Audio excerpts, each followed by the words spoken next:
Welcome once again to Vlog. I am your host. Today, I'll be taking a look at Genshin Impact version 1.5.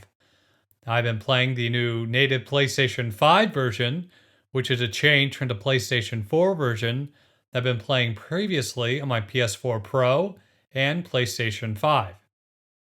I know this comes a little late, but I never got around to it until now, and I'm sorry about that. Version 1.5 on both the PlayStation 4 and PlayStation 5 had a great deal many trophies. So if you played it previously, it might be worth it just to turn it on to see if you've earned any new ones. There's a separate set for the PlayStation 4 and PlayStation 5 versions, so you get double trophies for completing the same tasks. I have mixed feelings about this version.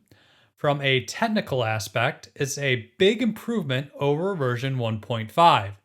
The native PlayStation 5 version gives you pretty much instantaneous load times, a smoother frame rate, all at a higher resolution. You're also able to bring over your save from your PlayStation 4 over to the new native PlayStation 5 version. You're still not able to play it on your mobile phone or PC if you start it on the PlayStation. However, the story doesn't really advance all that much, which is a major disappointment. The story follows Lumine as she goes on a quest to save the world from destruction and to save her brother. She still has to go to Japan, but she decides against that and instead insists that she needs even more girlfriends. An old lady tells her that she'll build her a house inside of a teapot if Lumine does a bunch of stuff, because it would be very difficult for Lumine to attract a harem if she's homeless. This new housing section is actually pretty neat. It is a lot of resource gathering that requires you to whack a bunch of trees with your sword, and it includes plenty of farming. But you can build a pretty neat place. I like all the stuff that you can make, and you can also adopt lots and lots of dogs and cats, but for some reason you still can't pet any of them. From a more practical aspect, the housing system allows you to collect coins, which can be used to buy helpful leveling items. I really enjoyed the building aspect, although I do admit that Lumine now has a trash island where she just dumps all the extra items to help her collect coins faster. I'd like to build more and do a better job, but the resource gathering aspect just takes way too much time. After Lumine builds her new magical mansion, she goes on some dates with a new cat girl named Diona. Diona is a very pretty cat. I am not a cat! Whatever. I'm sorry? She is not a cat. She just has cat ears, a cat tail, and a bell. But she's most definitely not a cat.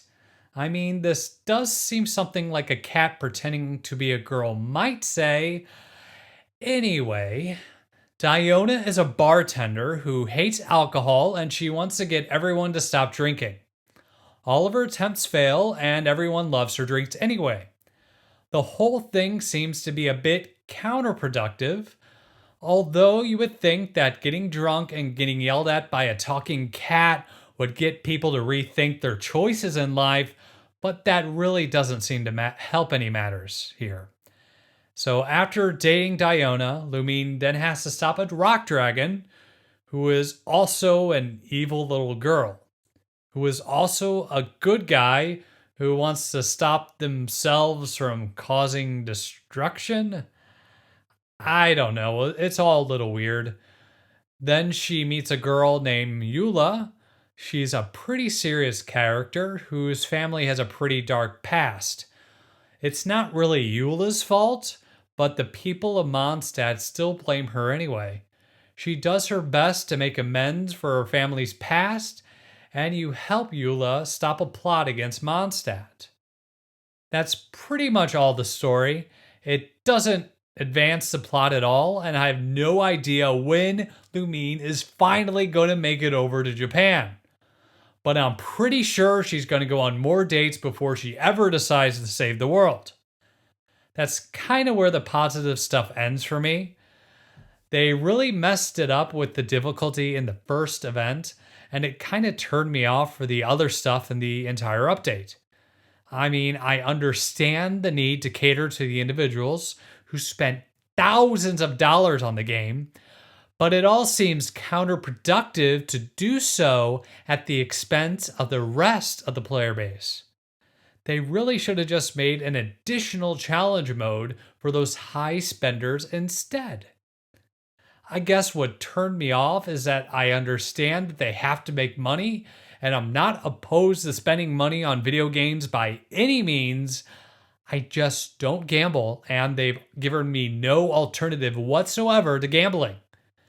I think the game suffers the most due to its mobile roots and gacha mechanics.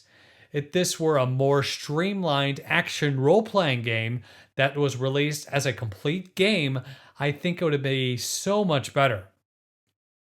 Honestly, I don't even know what we're doing anymore. Lumine sees a girl she likes, so she dates that girl. Then she does some pointless side quests, and we're no closer to saving the world than we started. Lumine just seems like the hero who refuses to save the world because she's too busy chasing the next pretty girl.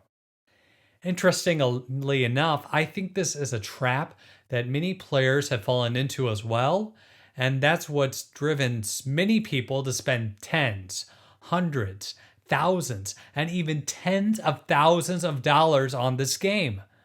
To me, an RPG is about the story, and any good story has a beginning, a middle, and an end.